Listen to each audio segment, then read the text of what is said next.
द्वारका में पुलिस ने किया डबल एनकाउंटर, 2 खूंखार अपराधी को दबोचा। राजधानी दिल्ली में दिल्ली पुलिस अपराधियों के खिलाफ एक्शन मोड में है। ताजा मामला दिल्ली के द्वारका जिले का है, जहां कानून व्यवस्था को ताक पर रखने वाले 2 खूंखार अपराधी को पुलिस ने मुठभेड़ के बाद गिरफ्तार कर लिया है। यह अपराधी दिल्ली के डाबड़ी इलाके में चाकूबाजी और हत्या की वारदात में शामिल थे, जिसके बाद पुलिस ने पूरी रात ऑपरेशन चलाकर अपराधियों को दबोचा है। दिल्ली के द्वारका जिले में 29 और 30 मार्च की रात को आपराधिक घटनाओं ने पूरी द्वारका जिला को दहशत में डाल दिया था। द्वारका के डाबड़ी इलाके में कुछ मिनट के अंतराल में 2 अलग अलग चाकूबाजी की घटनाएं हुई थी, जिसमें एक व्यक्ति की मौत हो गई थी, जबकि इस घटना में 3 अन्य गंभीर रूप से घायल हो गए थे। पुलिस ने अपराधियों के खिलाफ मामला दर्ज कर जांच शुरू कर दी थी। डीसीपी कुशलपाल सिंह ने दी जानकारी। वहीं इस पूरे मामले में द्वारका जिला के डीसीपी कुशलपाल सिंह ने बताया कि अपराध के प्रति जीरो टॉलरेंस नीति अपनाई गई है। किसी भी अपराधी को बख्शा नहीं जाएगा और कानून का राज हर हाल में कायम रखा जाएगा। इसी के तहत एटीएस की टीम ने ओल्ड नजफगढ़ ट्रेन रोड पर एनकाउंटर किया है, जिसमें प्रेम उर्फ हिमांशु नाम के क्रिमिनल के दाहिने पैर में गोली लग गई है। पुलिस को खुफिया जानकारी मिली थी कि यह अपराधी नजफगढ़ से आ रहा है। उसे देखते ही पुलिस पार्टी ने उसे घेर लिया और सरेंडर करने को कहा, तो आरोपी अपराधी ने पुलिस पार्टी पर फायरिंग कर दी। जवाबी कार्रवाई में पुलिस ने उसके पैर में गोली मार दी, जिससे वो घायल हो गया और बाद में उसे पकड़ लिया गया। इस अपराधी ने साथियों के साथ मिलकर 29 मार्च को एक हत्या की वारदात को अंजाम दिया था।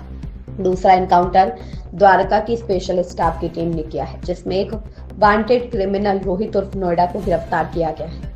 यह 29 मार्च को द्वारका जिले में हुई एक हत्या और हत्या की कोशिश के सिलसिले में वांटेड थे। ऑपरेशन के दौरान क्रिमिनल के पैर में गोली लग गई। उसने एक साथी के साथ मिलकर द्वारका जिला में एक धारदार हथियार का इस्तेमाल करके वारदात को अंजाम दिया था। पुलिस की स्पेशल स्टाफ और एटीएस की टीम ने ऑपरेशन चलाया था, जिसमें 2 आरोपियों को एनकाउंटर के बाद पकड़ा गया है। पुलिस का मकसद सिर्फ अपराध करने वाले लोगों को यह मैसेज देना है कि अगर आप अपराध करते हैं तो पुलिस आपको बख्शेगी नहीं। इसलिए अब दिल्ली में रहना है तो अपराधियों को अपराध छोड़ना होगा, अन्यथा इसी तरह के एनकाउंटर होते रहेंगे। ये घटना की शुरुआत 29 तारीख को हुई, जब हमें ये लगभग 9:30 बजे में पीसीआर कॉल प्राप्त हुई कि कुछ लोग स्टैबिंग के कारण ये हॉस्पिटल में एडमिट कराए गए। तो सूचना मिलने पर तुरंत ये पुलिस मौके पर पहुंची, तो एम्बुलेंस के थ्रू और पीसीआर की गाड़ी के थ्रू 4 जो इंजर्ड लोग थे स्टैबिंग के माध्यम से उनको हॉस्पिटल पहुंचाया गया। तो 2 लोग इंडियो हॉस्पिटल में, एक आईसीआई हॉस्पिटल और एक हमारे ये जो आकाश हॉस्पिटल था उसमें एडमिट कराया गया। तो इलाज के दौरान हमारे जो गोविंद झा थे, जो स्विगी में डिलीवरी बॉय का काम करते थे, उसकी इलाज के दौरान डेथ हुई और बाकी जो 3 लोग थे उनके ट्रीटमेंट के अभी अंडर ट्रीटमेंट काम कर रहे हैं। तो मामले की गंभीरता को देखते हुए, क्योंकि इंसिडेंट बड़ा हीनियस क्राइम का था कि जिसमें एक व्यक्ति की डेथ हो गई और 3 लोग इंजर्ड हुए, तो उसमें एक हमारे एसीपी ऑपरेशंस के नेतृत्व में हमारी टीम की टास्क की गई, जिसमें जो एसएचओस थे हमारे उनको भी डायरेक्शन दी गई। तो हम लोगों ने टेक्निकल व मैनुअल सर्विलांस की मदद से जो हमारे सस्पेक्ट थे उनको आइडेंटिफाई किया। तो सूचना के आधार पर हमारे जो एक था हमारा, जिसमें एक हमारे ये रोहित, एक अक्यूज था रोहित कुमार इलियास नोडी, सन ऑफ विशाल कुमार, जो मधुमेरा का रहने वाला था, 21 साल का है, और जिसकी एक प्रीवियस इन्वॉल्वमेंट है, रॉबरी का केस है 603/25। तो बीएस डाबरी का था, ये लगभग 9 महीने पहले जेल में रह के आया था, उसके बाद वो कुछ दिन पहले ही छूट गया था। तो सूचना के आधार पर हमने इसको आइडेंटिफाई किया।